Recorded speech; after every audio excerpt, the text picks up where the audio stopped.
Nous allons pouvoir passer à la création de notre premier domaine ainsi que de notre premier enregistrement. Nous serons sur Route 53. Dans Route 53, on va pouvoir aller regarder ici dans les domaines enregistrés. Pour l'instant, on n'en a aucun. Donc on va enregistrer un domaine que l'on va appeler Adam-form.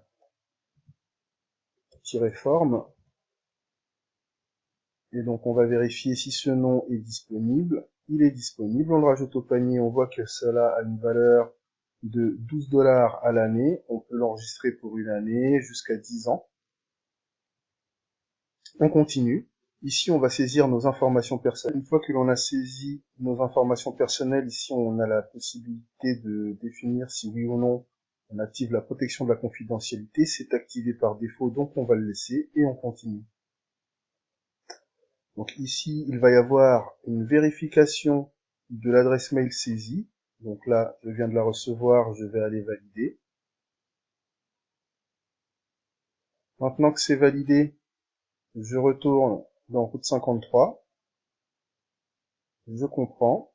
J'accepte les conditions d'utilisation. J'actualise la page ici.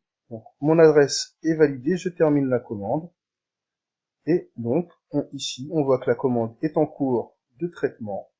Et cela peut prendre un certain temps, donc je vous dis à tout à l'heure.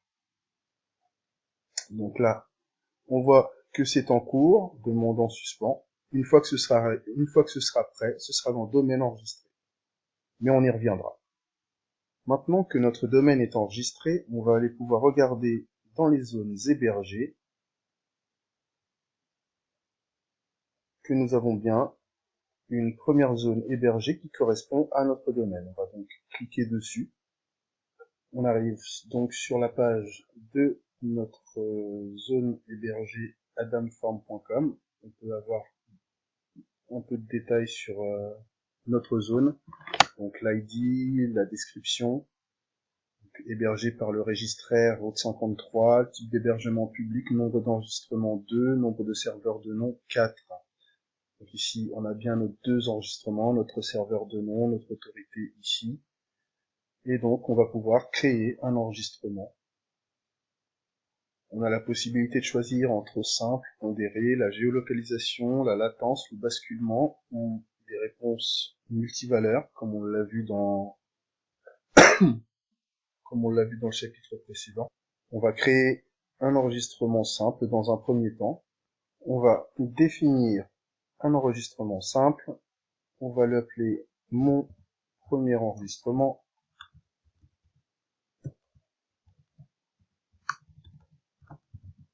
Mon premier enregistrement.adamform.com. On va choisir un type, donc une adresse IP en IPv4 et notre adresse IP sera 11.22.33.44 par exemple.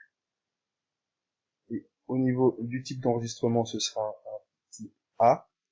Ici, on peut définir le TTL, la durée de vie. Donc, on va laisser par défaut à 300 secondes et on va définir notre enregistrement qui sera de la forme suivante. Mon premier enregistrement.adam-form.com, il y aura cette IP et une durée de vie de 300 millisecondes.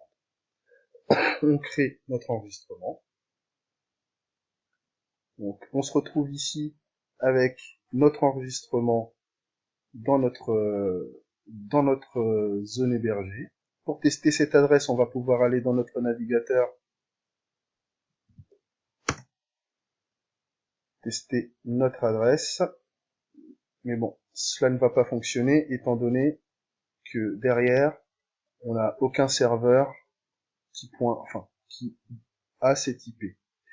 La manière dont on va pouvoir vérifier que notre enregistrement fonctionne bien, c'est qu'on va lancer un shell, une ligne de commande Windows, une ligne de commande Linux pour vérifier si notre enregistrement existe bien. Si l'on est sur Windows, on va pouvoir vérifier avec la commande nslookup pointant vers notre premier enregistrement. Et donc ici, on voit bien que le serveur est inconnu, il n'y a rien derrière. Par contre, le nom mon premier enregistrement adam-form.com a bien un enregistrement à l'adresse 11223344. En SSH sur Linux ou Mac, avec la commande dig, on va pouvoir avoir également des informations relatives à notre enregistrement DNS. Donc on a notre enregistrement.adam-form.com, on a différentes informations. Ce qui va nous intéresser ici, c'est de retrouver l'enregistrement A correspondant à mon premier enregistrement, et donc 11, 22, 33, 44. Donc ici, on constate bien qu'on n'a pas fait grand chose, on a juste créé un enregistrement pointant sur une IP, sans rien derrière, uniquement pour démontrer que, en créant un enregistrement dans notre zone d'hébergement, on arrive à obtenir quelque chose depuis Internet.